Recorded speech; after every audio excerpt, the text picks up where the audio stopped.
The red warning lights flashed across the command center of the Hegemony Council building. Admiral Taemin stood before the massive screen showing star maps of the outer territories.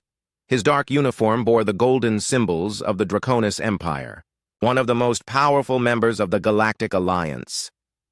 "Show me the readings again," Taemin said to the technician at the control panel. The screen changed to display energy signatures from the Kepler 442b system. A single blip showed on the edge of the star system, moving slowly toward the inner planets. The ship was small compared to Hegemony vessels, but something about its energy pattern made Taemin frown. Fleet Commander Sora walked into the room, her boots clicking on the metal floor. She was known throughout the galaxy for her victories against rebel worlds. Her reputation for crushing enemies quickly had earned her respect and fear. "Admiral, I came as soon as I heard," Sora said, looking at the screen. "Is this the human ship our scouts reported?" "Yes. It appeared 3 hours ago," Taemin replied. "The ship is broadcasting on primitive radio frequencies. Very basic technology."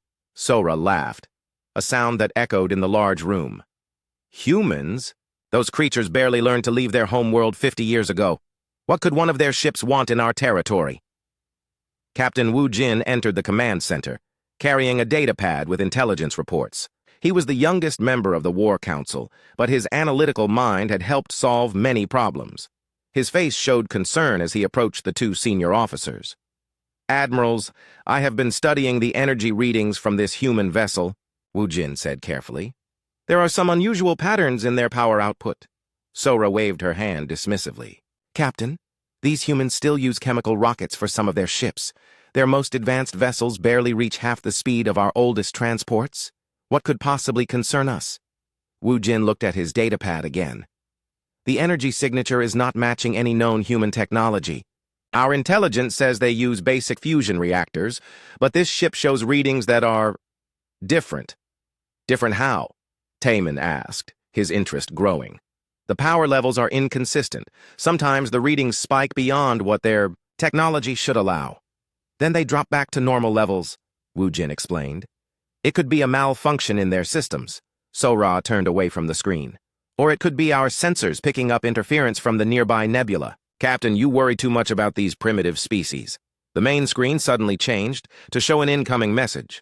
A communications officer at the far end of the room called out, "Admirals, we are receiving a transmission from the human vessel." "Put it through," Taemin ordered. The speakers crackled with static before a human voice came through clearly. The words were in perfect Hegemony standard, the common language used across all member worlds. "This is the vessel HSS Retribution to any Hegemony forces in this system. We are conducting peaceful exploration and request safe passage through your territory." The three officers looked at each other in surprise.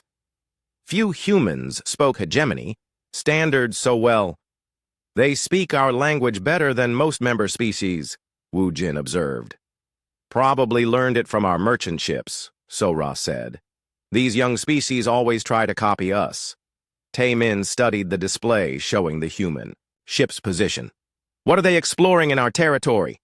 That system has been mapped for over 200 years. "Maybe they are lost," Sora suggested. "Their navigation systems are probably as primitive as the rest of their technology." The communications officer spoke again. "Admirals, the human ship is not responding to our standard identification requests. They have ignored 3 attempts to contact them." Sora's expression hardened. "Ignored. No ship ignores Hegemony commands in our territory." Wu Jin checked his datapad again. "Perhaps we should try to establish better communication before taking any action. Humans are still new to space travel. They might not understand our protocols." "Captain, you give these humans too much credit," Sora said firmly. "Every species learns to respect Hegemony authority.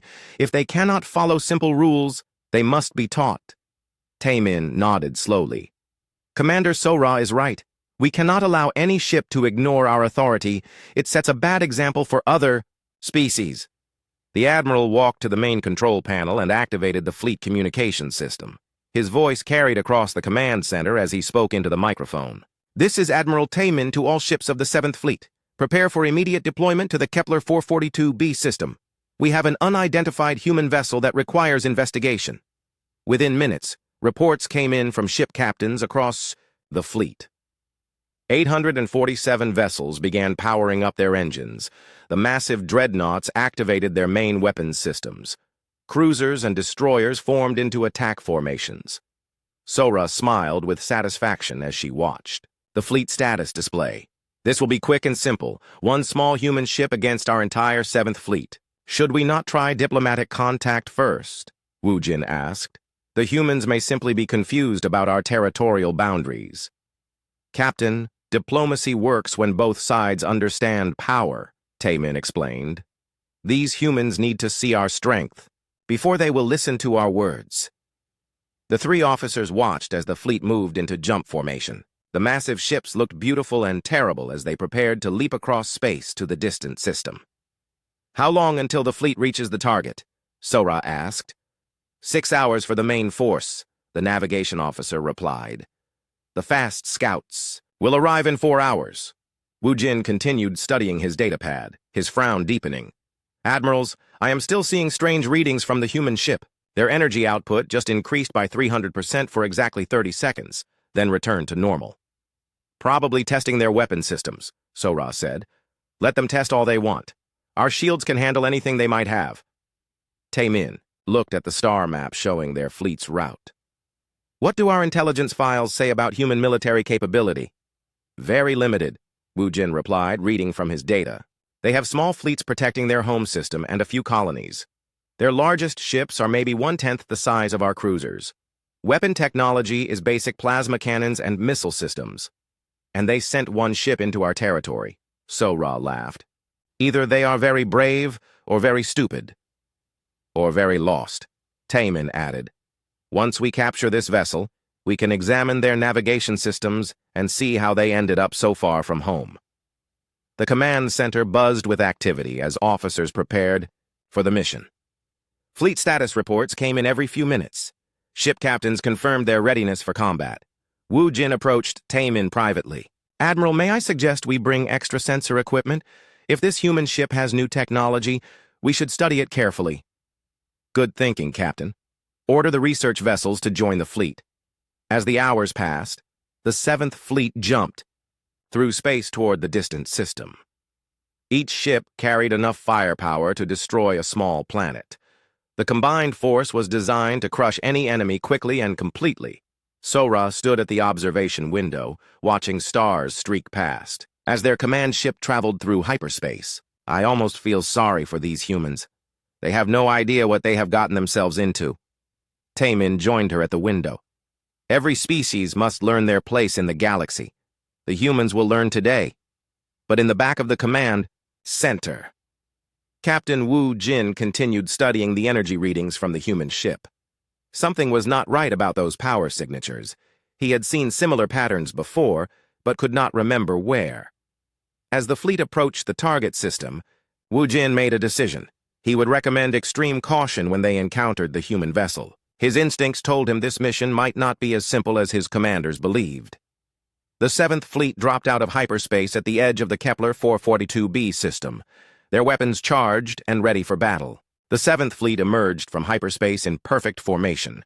847 ships spread across the void like a deadly constellation. At the center of the formation, the massive flagship Eternal Dominion led the advance toward the human vessel. Commodore Wan stood on the bridge of the flagship, watching the tactical display show their target. The human ship appeared as a small red dot on the screen, still moving slowly through the outer edge of the system. Distance to target? Wan asked her navigation officer. 12 million kilometers and closing, came the reply. We will reach weapons range in 47 minutes. Lieutenant Commander Boram worked at the communications station, trying to establish contact with the human vessel. She had spent 3 years studying alien languages and was considered one of the best translators in the fleet. Commodore, I'm broadcasting standard first contact protocols in 17 different languages, Boram reported, including what we know of human languages. Any response? Nothing yet. They may not have translation equipment aboard. Captain Yuna commanded the tactical wing of destroyers surrounding the flagship. Her ships were positioned to attack from multiple angles if the human vessel tried to escape. She studied the target through her ship's powerful telescopes. The human ship looks old, Yuna reported over the communications channel. Hull plating appears to be basic metal alloys. I can see what look like primitive antenna arrays on the outer sections. Tactical Officer Sung Ho monitored the sensor readings from his station aboard the flagship. His screens showed detailed scans of the human vessel as they moved closer. Commodore, I am detecting some unusual energy patterns from the target, Sung Ho said. The power distribution does not match our intelligence reports on human technology. Hei-Wan walked over to examine Sung Ho's displays. The readings showed energy flowing through the human ship in patterns she had never seen before.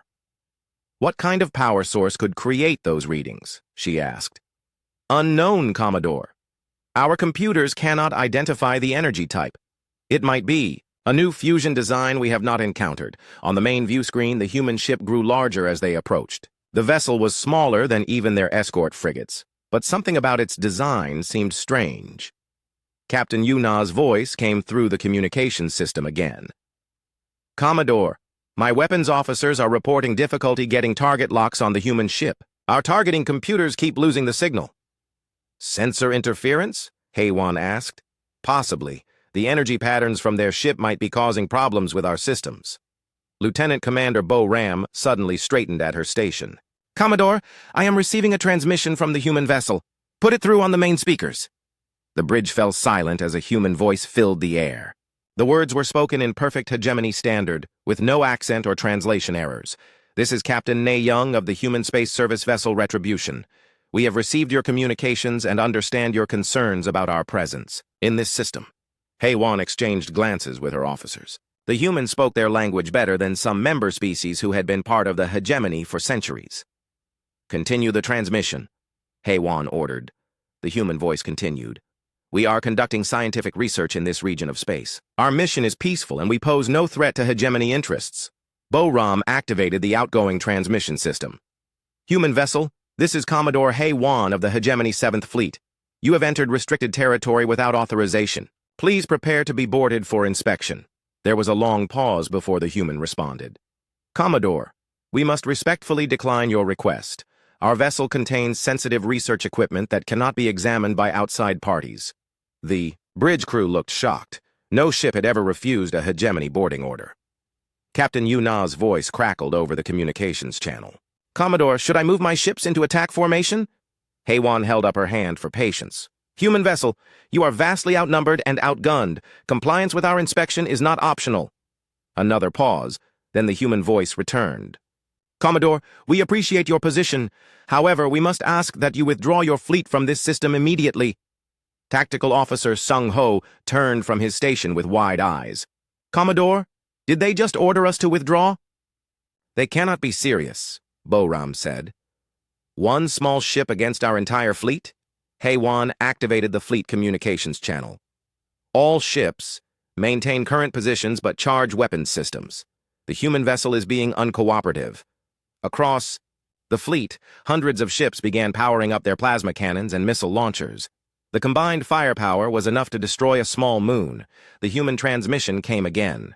We detect that you are activating weapons systems. This is unwise. You have 10 minutes to begin withdrawing from this system.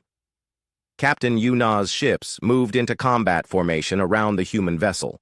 Her destroyers and cruisers surrounded the target from all angles. Commodore, the human ship is surrounded, Yuna reported. They have no escape route. Sung Ho studied his sensors more carefully. Commodore, the energy readings from the human ship are increasing. Power output has tripled in the last 2 minutes. Are they charging weapons? I cannot tell. The energy patterns are unlike anything in our database. Hei-Wan decided to try reasoning with the humans one more time. Human vessel, you are completely surrounded by 847 hegemony warships. Your single ship cannot possibly hope to fight us. Surrender now and you will be treated fairly. The response came quickly this time. Commodore, we have tried to resolve this peacefully. Since you refuse to withdraw, we will take necessary action to protect ourselves. Protect themselves? Bo Ram asked in disbelief. How can one ship protect itself against our entire fleet? Suddenly, Sung Ho's sensors began beeping rapidly. Commodore, the human ship is changing. Something is happening to their hull structure. On the main view screen, the human vessel began to transform. What had appeared to be simple metal plating started to fold and reshape itself. New sections extended from the main hull. "What in the void is that?" HFY whispered. The ship continued changing shape, growing larger and more complex. Weapon ports opened along the hull where none had been visible before. The vessel's energy signature spiked beyond anything their sensors could measure. Captain Yuna's voice came through with alarm. "Commodore, the human ship has increased in size by 400%. My targeting computers cannot get a lock on them." "How is that possible?" HFY demanded. Sung-Ho worked frantically at his station. "Their energy output is now beyond our ability to measure. Whatever power source they are using, it is far more advanced than our intelligence suggested." The human transmission came one final time. "Hegemony Fleet, this is your final warning. You now have 60 seconds to begin withdrawal from this system. After that time, we will consider you hostile and act accordingly." HFY stared at the transformed ship on her view screen. This was no primitive human vessel. The technology they were displaying was beyond anything the hegemony had ever encountered. "Bo-Ram, contact Admiral Taemin immediately. Tell him we need reinforcements. Commodore, we have 800 ships here. How many reinforcements could we possibly need?" Before HFY could answer, Captain Yuna's voice cut through the communications channel. "Commodore, one of my destroyer. Captain's just opened fire without orders. His plasma cannons are striking the human vessel." All eyes turned to the view screen. Bright blue energy beams lanced out from a hegemony destroyer, striking the human ship's hull directly. The weapons that could burn through any known armor simply disappeared when they hit the human vessel's shields. "No damage to target," Sung-Ho reported in amazement. "Our plasma cannons had no effect at all." The human ship began moving toward the fleet with surprising speed. What had been a slow, clumsy vessel was now racing through space faster than their best interceptors. "All ships, prepare for combat," HFY ordered, though doubt filled her voice. She looked at the countdown, timer on her screen. 15 seconds until the human deadline expired. 10 seconds. 5. The human ship opened fire. The human ship moved like nothing the hegemony had ever seen. What had appeared to be a small, primitive vessel moments before was now racing through space at speeds that should have been impossible for its size. Engineer Min-Soo watched his instruments aboard the Eternal Dominion with growing horror. The readings made no sense according to everything he knew about physics and space technology. "Commodore, the gravitational fields around the human ship are completely wrong," Min-Soo reported to HFY. "They are somehow bending space itself." "That is impossible," HFY replied, but her voice lacked confidence. "No ship can manipulate gravity like that." On the tactical display, the human vessel continued to change shape. New sections unfolded from what had seemed like a solid hull. The ship was now 3 times larger than their biggest dreadnought, and still growing. Fleet Coordinator Yoon-ji worked frantically at her station, trying to reorganize the hegemony battle formation. The ships that had been positioned to surround a small target were now scattered and confused. "All ships, reform into attack pattern Delta," Yoon-ji broadcast across the fleet. "Adjust targeting for a large capital ship." But the human vessel was not staying still long enough for proper targeting. It moved through space in ways that violated every law of movement Min-Soo had learned in engineering school. How can something that large change direction so quickly? He asked himself, staring at his readings. Captain Woo Jin's voice came through the communications channel from his position with the command fleet. "All ships, be advised that the human vessel is not following normal physics. Do not assume it will behave like other spacecraft." Tactical Officer Sung-Ho turned from his sensor station with a pale face. "Commodore, I am detecting massive energy buildups throughout the human ship. They appear to be charging multiple weapon systems." "How many weapons?" HFY asked. "I count over 200 separate energy signatures. Each one is more powerful than our main plasma cannons." The human ship suddenly stopped moving. It hung motionless in space, surrounded by the scattered hegemony fleet. Then it began broadcasting again. "Hegemony forces, this is Captain Na Young. You have had your warning. We will now demonstrate why withdrawal was the better option." Captain Dong-hyun commanded the dreadnought Stellar Hammer, one of the most powerful ships in the hegemony fleet. His massive vessel carried enough firepower to destroy an entire city, and he was not impressed by human threats. "All ships, ignore the enemy words," Donghyun broadcast. No matter how big they made their ship, we still outnumber them 800 to 1. Donghyun ordered his weapons officer to target the human vessel's center section. Full plasma barrage. Show these humans what real weapons can do. The Stellar Hammer's main guns fired, sending streams of superheated plasma toward the human ship. The energy beams were bright enough to be seen across the solar system. They struck the human vessel's shields and simply vanished. No effect on target, Donghyun's weapons officer reported in shock. Our plasma was completely absorbed. Other ships began firing as well. Hundreds of energy weapons struck the human vessel from all directions. Missiles exploded against its shields in brilliant flashes of light. Nothing caused any damage. Their defensive systems are absorbing our weapons fire, Seung-ho reported. The energy is not being deflected or blocked. It is being taken in and converted to power for their ship. Haewon stared at the impossible sight. They are using our weapons to make themselves stronger? It appears so, Commodore. The human ship began to move again, but this time it was releasing objects from its hull. Thousands of small craft poured out of hidden bays, each one no larger than a fighter. Navigation Officer Hyun-woo was aboard the cruiser Sharp Blade when the small human craft began their approach. At first, he thought they were some kind of debris or escape pods. Captain, the objects from the human ship are moving toward us, Hyun-woo reported to his commander. Fighters? How many? I count 12,000 separate contacts. They are too small to be manned fighters. The small craft spread throughout the battle area with frightening speed. They moved in perfect coordination like parts of a single organism. Each one seemed to know exactly where it was going. Captain Ji-won commanded the destroyer Swift Vengeance on the outer edge of the formation. She watched the approaching human craft with growing concern.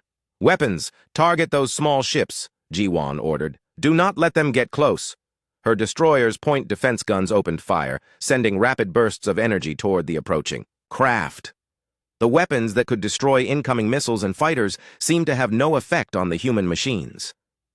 Captain, our defensive fire is missing the targets, her weapons officer reported. The small craft are moving in ways that our targeting computers cannot predict. Communications Officer In-ho was receiving reports from ships across the fleet. Every captain was reporting the same thing. Their weapons could not hit the small human craft. All ships report similar problems, In-ho told Haewon aboard the flagship. The human machines are avoiding our fire with perfect accuracy. How can they dodge so many weapons? Haewon asked. Captain Woo Jin's voice came through. The communications again. Commodore, I believe the human craft are using some form of predictive technology. They know where our weapons will fire before we fire them. The first human craft reached the hegemony ships. Instead of attacking with visible weapons, they simply attached themselves to the hull plating. Within seconds, the ships they touched began losing power. Engineering to bridge, came a panicked voice from deep inside the Eternal Dominion. We are losing power to all systems. Something is draining our energy directly through the hull. Similar reports came from across the fleet. The small human machines were somehow stealing power from every ship they touched. Weapons systems shut down. Shields collapsed. Life support began failing on dozens of vessels. Weapons specialist Kyung-soo was aboard the heavy cruiser Iron Thunder when the human craft attached to his ship. He watched his power readings drop to 0 in less than 30 seconds. All weapons offline, Kyung-soo reported to his captain. Main power is gone. Emergency. Power will last maybe 10 minutes. But the human attack was not finished. As hegemony ships lost power and drifted helplessly, the main human vessel began firing its real weapons. The first shot destroyed 3 ships instantly. A beam of pure energy swept across space, cutting through armor and shields like they were made of paper. The beam was not a plasma bolt or laser. It was something else entirely. What kind of weapon was that? Haewon demanded. Seung-ho struggled with his failing instruments. I cannot identify the energy type. Our sensors do not recognize it as any known technology. The human ship fired again. This time, the weapon seemed to strike several ships before. It was even fired. The energy beam appeared at its targets at the same moment it left the human vessel. That is impossible, Min-soo said, staring at his readings. The weapon hit us before the light from their ship could travel here. Captain Woo Jin's voice came through one last time, filled with terrible understanding. All ships. The humans are manipulating time itself. Their weapons are traveling backwards through time to hit us. Admiral Taemin's command ship was one of the first to lose all power. As his vessel drifted dead in space, he watched the impossible battle continue around him. The human ship was systematically destroying the most powerful fleet in hegemony history, and they could do nothing to— "Stop it! Send the retreat signal!" Taemin ordered his communications officer. "Sir, our communications are down. No power." "Then send it manually. Light flares, anything." But it was too late. The human weapons continued firing, and hegemony ships continued dying. In the space of 4 minutes, 847 warships were reduced to floating debris and escape pods. The human ship moved through the wreckage like a giant predator, its sensors scanning for survivors. The first minute of the battle would be remembered as the longest 60 seconds in hegemony military history. Navigation Officer Hyun Woo was at his station aboard the cruiser Sharp Blade when the human attack began. He watched his screen in disbelief as thousands of small objects poured from the human ship like angry insects from a hive. "Captain, those objects are not debris," Hyun Woo reported to his commander. "They are moving with purpose and coordination." Captain Lee of the Sharp Blade studied the tactical display. The small craft were spreading throughout the battle area in a pattern that made no sense. They moved too fast and turned too sharply for any technology he understood. "Weapons! Target the closest group," Lee ordered. "Do not let them reach our ship!" The Sharp Blade's guns opened fire, sending energy bolts toward the approaching craft. Hyun-woo watched the targeting display with growing alarm as every shot missed its target. "Captain, our weapons are missing," the weapons officer reported. "The enemy craft are dodging our fire with perfect timing." "How can they dodge that accurately?" Hyun-woo studied his navigation sensors more carefully. "Sir, I think they know where our weapons will fire before we fire them. They start moving to avoid our shots before we pull the trigger." The small human craft reached the Sharp Blade after 90 seconds of flight. Instead of exploding against the hull or firing weapons, they simply attached themselves to the outer armor plating. "Contact with multiple enemy craft," the security officer reported. "They are not trying to break through the hull. They appear to be doing something to our external systems." Within 10 seconds of contact, every system on the Sharp Blade began failing. Lights dimmed throughout the ship. The main engines shut down. Weapons went offline one by one. "Engineering to bridge," came a panicked voice. "We are losing power to all systems. Something is draining our energy directly through the hull plating." Hyun-woo watched his navigation display go dark. "Captain, all sensors are failing. We are flying blind." The second minute brought horror beyond anything the hegemony forces had ever experienced. Captain Ji-won commanded the destroyer Swift Vengeance, positioned on the outer edge of the formation. She had served in 12 major battles and thought she understood combat. Nothing had prepared her for this. "Status report," Ji-won called out as her ship shook from some unknown force. "All primary systems offline," her engineering officer replied. "The small enemy craft attached to our hull have drained our main power core.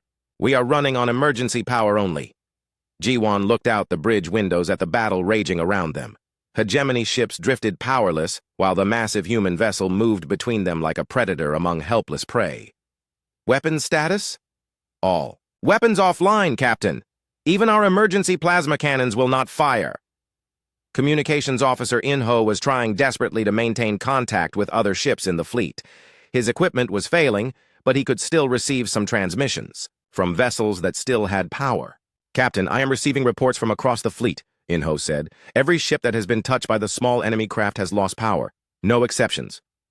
"How many ships are still operational?" In-ho checked his failing display. "Less than 100, Captain. Most of the fleet is dead in space."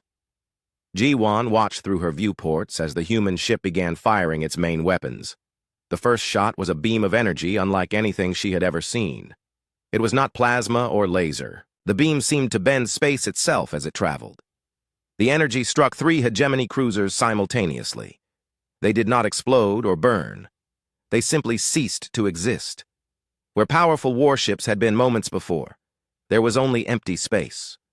"What kind of weapon can do that?" Ji-won whispered. In-ho was receiving new reports from the few ships still able to transmit.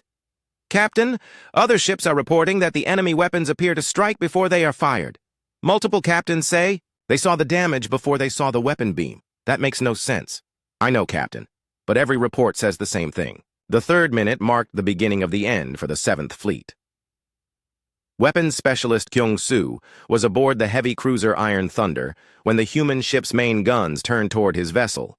He had studied weapon technology for 15 years and thought he understood every type of energy weapon in existence. The human beam that struck the Iron Thunder was like nothing in any textbook. It passed through their shields without slowing down. It cut through armor plating like it was not there. But the strangest thing was the timing. "Captain, I registered the hit on our sensors before I saw the enemy ship fire," Kyung-soo reported in confusion. "Our damage occurred 3 seconds before their weapon beam became visible." Captain Park of the Iron Thunder stared at his weapons. "Specialist, check your instruments. That reading must be wrong." "I have checked them twice, Captain. The enemy weapon hit us before it was fired. Somehow the damage traveled backward through time. Around them, the Iron Thunder was dying. The human weapon had cut through their main reactor chamber, causing a controlled shutdown of all systems. Emergency power would keep life support running for another few minutes, but the ship was effectively dead. "All hands, abandon ship, Captain," Park ordered. "Launch all escape pods immediately." Similar orders were being given across what remained of the fleet. Ships that had not been destroyed were losing power and preparing to evacuate their crews. Admiral Tae-min's flagship, the Eternal, Dominion, was among the vessels drifting powerless in space. The massive dreadnought that had led the fleet into battle was now a tomb filled with failing life support systems. "Communications, send the retreat signal," Tae-min ordered. "Sir, we have no power for long-range communications."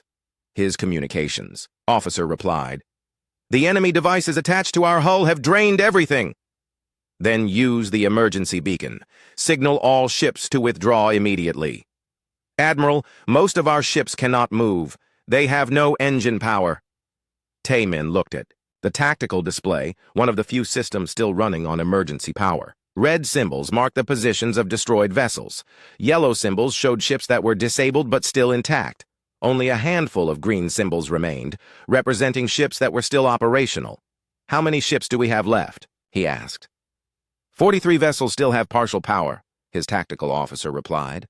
"All others are disabled or destroyed." The 4th and final minute brought the complete destruction of hegemony naval power in the system. The human ship moved through the wreckage with terrifying purpose. Its weapons fired again and again, each shot destroying multiple targets with impossible accuracy. Ships that tried to escape found their engines failing as more small human craft attached to their hulls. Captain Dong-hyun of the dreadnought Stellar Hammer watched his proud vessel die around him. The ship that could destroy planets was now drifting helpless, its crew preparing to abandon ship. "Final log entry," Dong-hyun spoke into his personal recorder. "The human ship is not what we expected. Their technology is far beyond anything we have encountered. We were not defeated by superior numbers or better tactics. We were defeated by science we do not understand." Through his bridge windows, Dong-hyun could see the human vessel approaching. It was enormous now, larger than a space station. Weapons ports covered its hull like the eyes of some cosmic monster. "All hands, abandon ship immediately," he ordered. "This is not a drill." The escape pods launched from the Stellar Hammer, just as the human weapon fired one last time. The proud dreadnought vanished in a flash of light that bended space itself. Across the battle area, similar scenes played out on the remaining ships. Crews abandoned their vessels as the human ship systematically destroyed everything in its path. 4 minutes after the battle began, the space around Kepler 442b was filled with debris and escape pods. Of the 847 ships that had entered the system, none remained operational. The most powerful fleet in hegemony history had been completely destroyed by a single human vessel. The human ship moved slowly through the wreckage, its sensors scanning the escape pods. Instead of destroying the survivors, it began collecting them with tractor beams. Captain Woo Jin found himself inside an escape pod with 12 other officers from his ship. Through the small viewport, he could see the massive human vessel approaching. Its hull was covered with technologies he could not identify. "Are they going to kill us?" asked one of the younger officers. Woo Jin thought about the battle they had just witnessed. The humans had shown mercy by allowing escape pods to launch. They could have destroyed everything without giving anyone a chance to survive. I do not think so, he replied. If they wanted us dead, we would already be dead. The tractor beam pulled their escape pod toward the human ship. A bay door opened in the massive hull, revealing a chamber large enough to hold hundreds of pods. As they were drawn inside, Wu Jin wondered what kind of species could build such technology. 4 minutes ago, he had thought humans were primitive and weak. Now he knew the truth was far different. The hegemony had just encountered a civilization that made them look like children playing with toys. Captain Wu Jin woke up in a room that looked like no medical facility he had ever seen. The walls were made of some material that seemed to glow with soft, warm light. The bed he lay on was more comfortable than anything aboard a hegemony ship.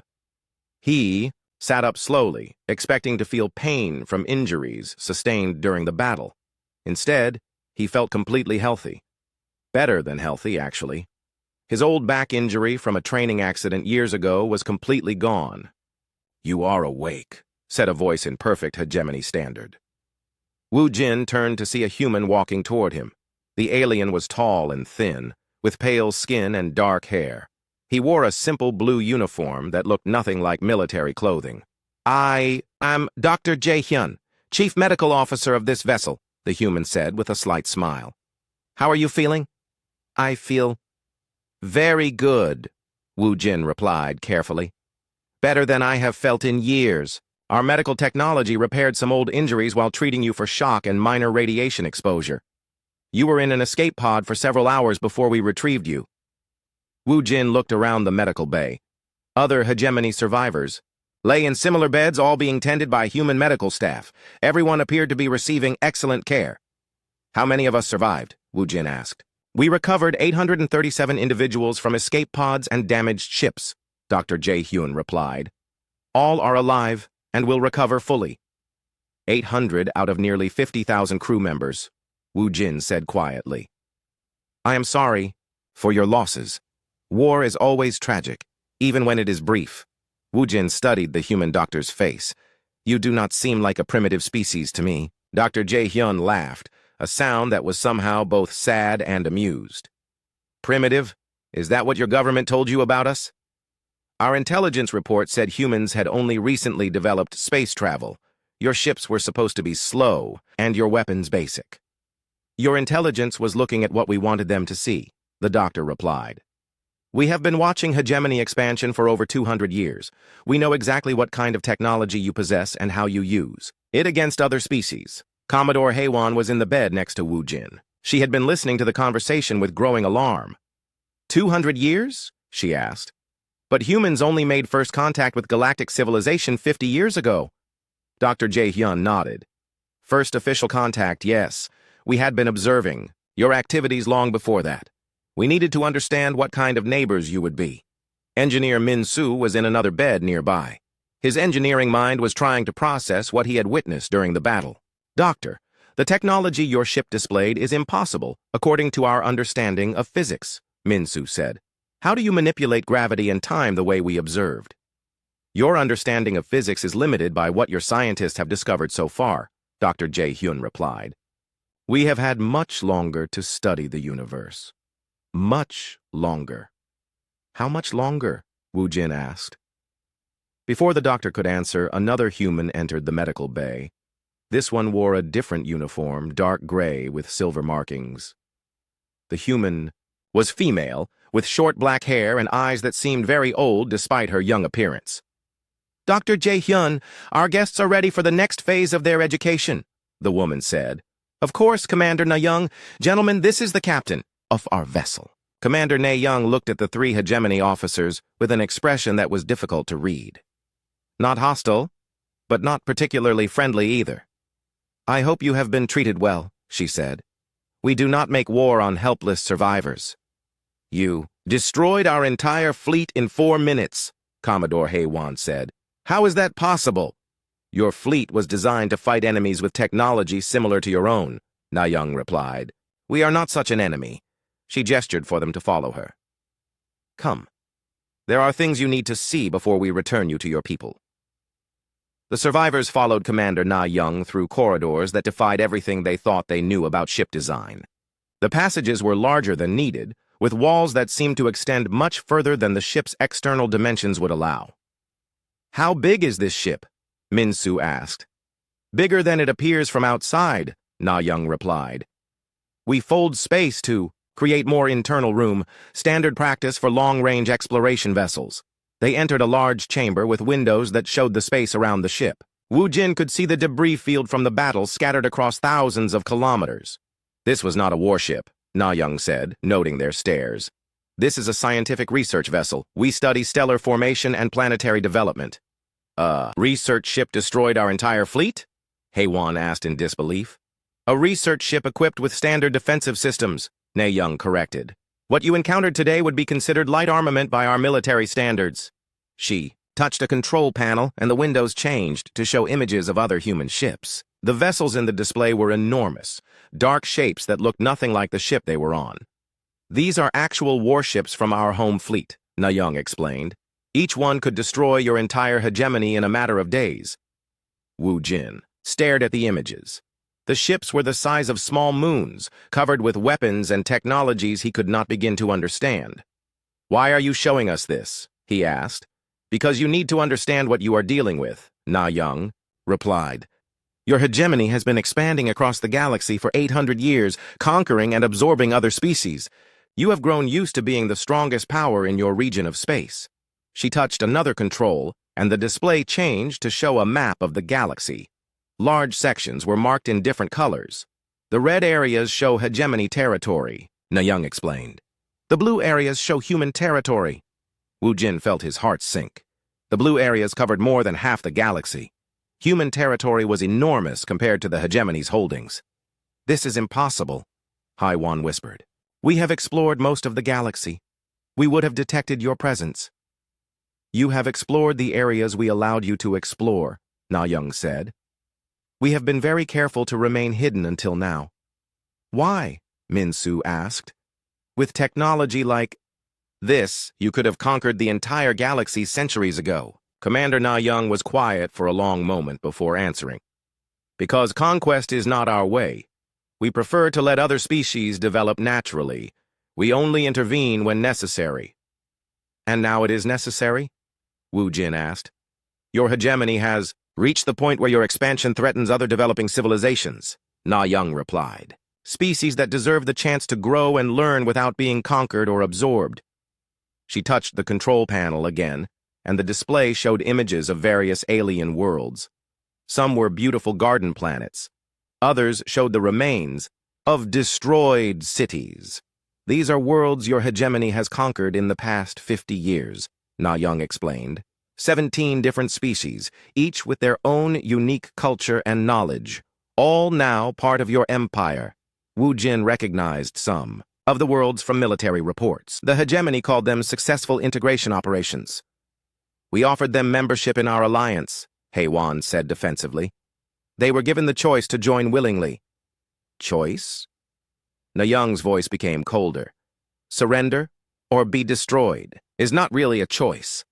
She showed them more images, fleets of hegemony ships surrounding alien worlds, cities burning under orbital bombardment, refugees fleeing from advancing armies. "This is what your expansion looks like to the species being conquered," Na Young said.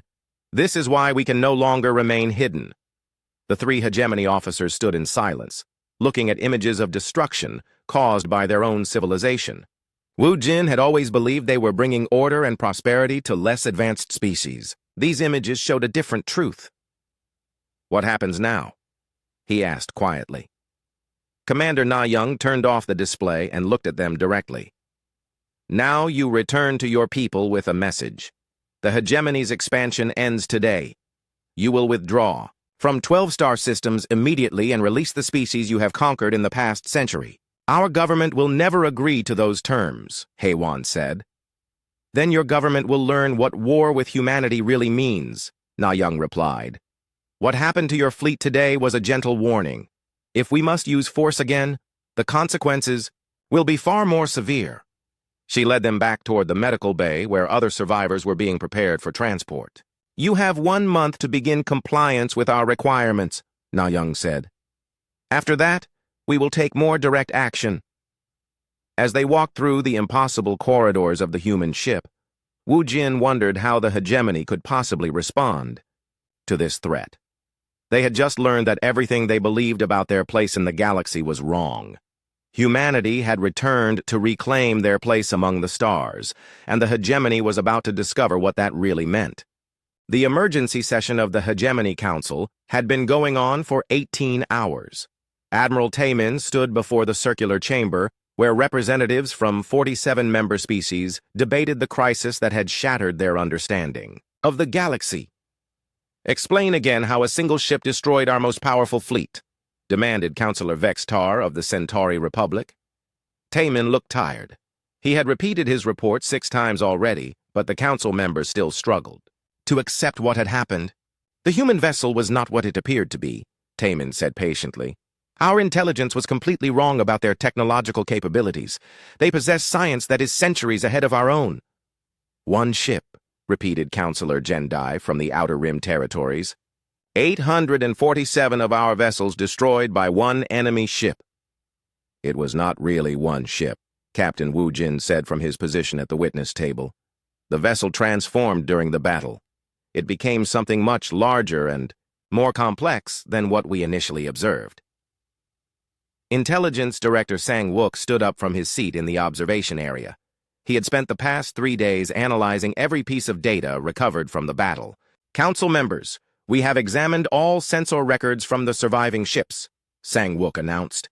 The human technology operates on principles we do not understand. They can manipulate gravity, space, and apparently time itself.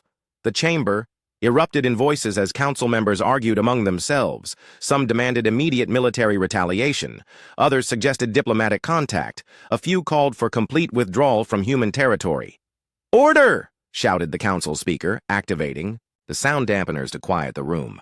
Admiral Taemin, what is your assessment of human military strength based on what you observed? Taemin exchanged glances with Wu Jin before answering. Council speaker, based on the information provided by the human commander, what we encountered was a research vessel with light offensive armament. Their actual military fleet would be far more powerful. How much more powerful? Asked Councillor Narway from the industrial worlds. The human captain showed us images of their warships, Wu Jin replied.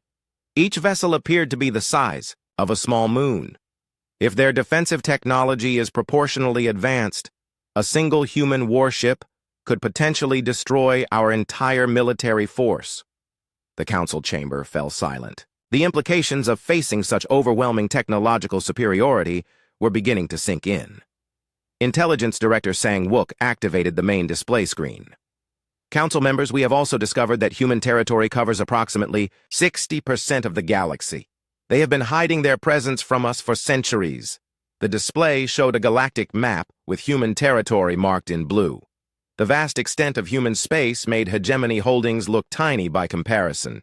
This is impossible, Councillor Mordin said. We have explored most of the galaxy. Our survey ships would have detected such a large civilization. Our survey ships explored the areas the humans allowed us to explore, Sang Wook replied. They have technology that can hide entire star systems from our sensors. Captain Wu Jin stood up to address the council. Members, I have been promoted to Admiral and tasked with establishing diplomatic contact with the human government. The terms they have offered are non-negotiable. What terms? The council speaker asked. Immediate withdrawal from 12 star systems, release of all conquered species from the past century, and submission to human oversight of our military activities. The chamber exploded in angry voices again. Council members shouted about sovereignty and independence. Some called the terms an insult to hegemony honor. Admiral Wu Jin waited for quiet before continuing. The humans have given us 1 month to begin compliance. After that, they will take direct action against our government. Let them try, declared Councillor Vex Tar. We have fleets throughout the galaxy. Even if they can defeat 1 fleet, they cannot fight us everywhere at once. Councillor, I respectfully disagree, Wu Jin replied. If their research vessel could destroy our 7th fleet in 4 minutes, imagine what their actual military could do to our remaining forces. Intelligence Director Sang-wook activated another display showing fleet positions throughout hegemony space. Council members, our military analysts estimate that humans could destroy our entire navy within 48 hours if they chose to do so. Then what do you suggest? Asked the council speaker. Should we simply surrender our sovereignty to these humans? I suggest we take their offer seriously, Admiral Taemin said. The alternative may be the complete destruction of our civilization. Councillor Jendai stood up from her seat. What guarantee do we have that humans will honor any agreement? How do we know they will not simply conquer us after we comply with their demands? Because they could have done that already, Wu Jin answered. They have had the power to destroy us for centuries, but they chose to remain hidden instead. This suggests they prefer peaceful solutions when possible. The debate continued for another hour before the council speaker called for a preliminary vote. The result was close. 24 members voted to accept the human terms, 23 voted to reject them. The motion fails by 1 vote, the speaker announced. We will continue debates tomorrow. As the council session ended, Admiral Wu Jin walked with Intelligence Director Sang-wook toward the exit. Do you think they will change their minds? Sang-wook asked. I hope so, Wu Jin replied. But even if they do not, the humans will act according to their timeline. 3 days later, the debate became irrelevant. Admiral Wu Jin was in his new office reviewing diplomatic protocols when his aide rushed in with an urgent message. Admiral, we are receiving reports from observation posts throughout the galaxy, the aide said breathlessly. Human ships are appearing near all major hegemony worlds. Wu Jin activated the main communications system and contacted fleet headquarters. This is Admiral Wu Jin. Confirm reports of human ship sightings. Confirmed, Admiral, came the reply from Fleet Command. We have visual confirmation of human vessels near 37 different star systems. The ships appeared simultaneously approximately 10 minutes ago. How many ships total? 37 vessels, Admiral. 1 ship per system. Wu Jin felt a chill run down his spine. The humans had positioned ships near every major hegemony world at exactly the same time. The coordination required for such an operation was beyond anything the hegemony could achieve. Size and configuration of the human ships. Admiral, each vessel is approximately 50 kilometers in length. They are much larger than the ship that destroyed the 7th Fleet. The aide handed Wu Jin another message that had just arrived. Admiral, this transmission came directly from the human fleet commander. Wu Jin read the message aloud. To the Hegemony Council. This is Commander Na Young of the Human Space Service. As your 1-month deadline has passed without compliance, we are now implementing the terms of our agreement directly. This is your new reality. His personal communicator buzzed with an urgent call from the council speaker. Admiral, you need to get to the council chamber immediately. We are receiving a transmission from the human ships. Wu Jin ran through the corridors to the council chamber, where all 47 members had assembled for an emergency session. The main display screen showed Commander Na Young speaking from what appeared to be the bridge of an enormous starship. Members of the Hegemony Council, Na Young said in perfect hegemony standard. You have chosen not to accept our terms voluntarily. Therefore, we will implement them directly. The display changed to show human ships positioned around hegemony worlds. Each vessel was massive, dwarfing the space stations and defense platforms nearby. The 12 star systems we specified are now under human administration, Na Young continued. Our ships will ensure the orderly transition of government. Species that were conquered by the hegemony in the past century are hereby granted independence.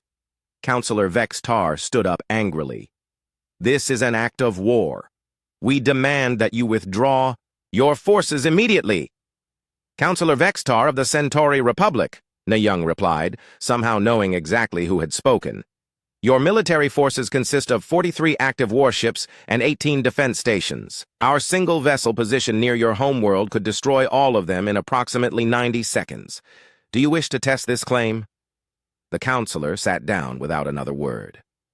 Commander Na Young's image looked directly at the camera, as if she could see each council member individually. The hegemony's expansion ends today. Your military forces will be reduced to levels appropriate for defense only. Any attempt to conquer additional worlds will result in the complete dismantling of your government. What about our sovereignty? The council speaker asked. You may continue to govern your core worlds as you choose, Na Young replied. However, your military activities will be monitored to ensure compliance with galactic peace. The transmission ended, leaving the council chamber in stunned silence. Admiral Wu Jin looked around at the faces of the council members. Fear, anger, and resignation were written on every face. The hegemony's 800-year expansion had ended in a single day. Intelligence Director Sang Wook approached him quietly. "Admiral, what do we do now?" Wu Jin thought about the question carefully before answering. "We learn to live in a galaxy